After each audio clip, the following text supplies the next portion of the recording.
Welcome back to the CryptoWorld channel, everyone. My name is Josh, and right now the price of Ethereum is in a dangerous situation because we're actually trading below this important line of support, but more on that later in this video.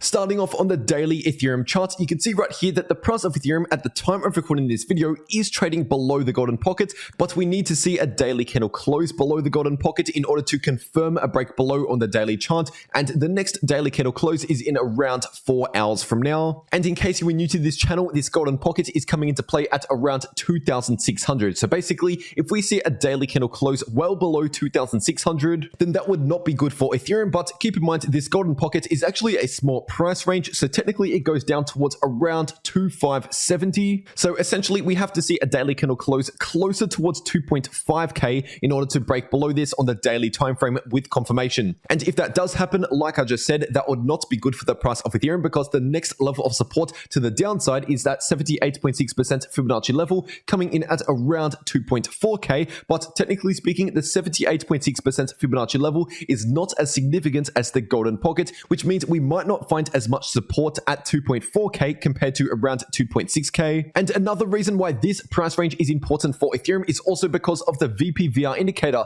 That is one of our largest clusters of volume coming into play at around 2,600, give or take a little bit on either side. So basically, if we see a daily candle close around 2,500 approximately, then that would mean the price of Ethereum is breaking below this range of support just here in the VPVR indicator, and obviously that golden pocket as I just mentioned. And if you're looking at a few of these other indicators, for example, the parabolic stop and reverse indicator is still in the red, which is technically more bearish than bullish. And the same can be said about the daily Ethereum MACD. Right now, it's still technically more bearish than bullish because it is trending to the downside. And this can also be said about the daily Ethereum RSI, but we're not seeing a lot of momentum in the RSI. It's mostly just trading sideways as of recent. So technically speaking, according to the daily Ethereum RSI, we do have some more room to the downside if we do break this level of support with the next daily candle close before the daily RSI makes its way down towards oversold territories, which then we could see a bit more of a bounce if we break below this support level once again. And when you zoom out to the 3-day Ethereum chart, it's pretty much more of the same story. Of course, we have this important ascending line of support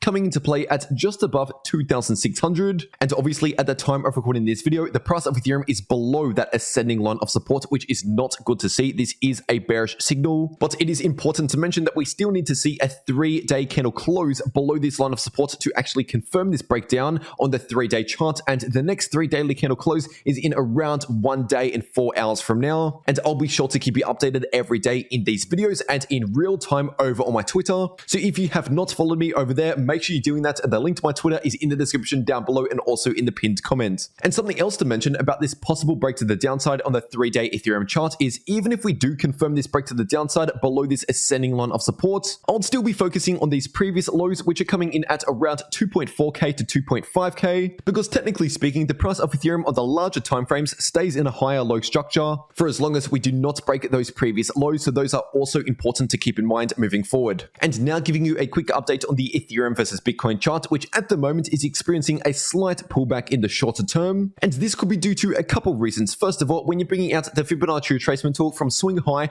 to swing low, you can see here that Ethereum, when valued against Bitcoin, has just gotten a small rejection from the golden pocket, which is the most important Fibonacci level if you're looking at the daily candle closes. And by the way, that level of resistance is coming into play at around 0.0752 Bitcoin per Ethereum. But also, if you're looking at the daily RSI and the daily MACD, we're actually seeing a lot more neutral signals at the moment rather than bullish or bearish. First of all, as I mentioned on the channel around a week ago, the daily RSI for Ethereum versus Bitcoin was breaking out to the upside, and then only just a few days after, we saw a small bullish cross in the daily Ethereum MACD for Ethereum versus Bitcoin. But what we've seen over the past 1 day pretty much is this bullish cross in the MACD for very flat, which is showing a lack in bullish momentum in the shorter term, and also the RSI is now pulling back towards this neutral level right in the middle of the RSI. And so simply based on the lack of momentum in the shorter term, we could be due for a bit of choppy sideways price action for Ethereum versus Bitcoin, which means Ethereum would essentially be doing around the same sort of thing against the US dollar as what Bitcoin is doing against the US dollar. Compared to over the past 1 week when we experienced this bounce for Ethereum versus Bitcoin, the price of Ethereum against the US dollar was actually holding up a little bit better during that time period compared to what Bitcoin was doing against the US dollar. But of course, we also need to keep an eye on the Bitcoin dominance chart, which is actually running into some support at around this sort of range, sitting at around 41.5% approximately. So at the moment, the Bitcoin dominance is still in a shorter term downtrend. We have not confirmed a proper bounce here or bullish reversal just yet in the shorter term for the Bitcoin dominance. But based on the fact that the Bitcoin dominance is running into this range of support, we are simply in a bit of a deciding moment as of right now. So for the Bitcoin dominance chart, it's probably best to wait and see if the Bitcoin dominance will actually form a bit more of a bounce here, or if we break below that level of support at around 41.5% dominance, going down towards around 41.3% is the absolute lowest point of support just here, because in that scenario, that would actually be a good sign for Ethereum versus Bitcoin. But as always, I'll keep you updated on this chart in these videos and in real time over on my Twitter. And if you want to know how to continue to make money in crypto, whether or not prices are going up, down, or sideways, make sure to check out one of these uploads popping up right here on your screen, because in both of these videos, I reveal exactly how I continue to make money in crypto no matter what prices are doing. But anyway, that is everything that I have to say for today. I really hope you enjoyed it, and I'll see you all in the next video.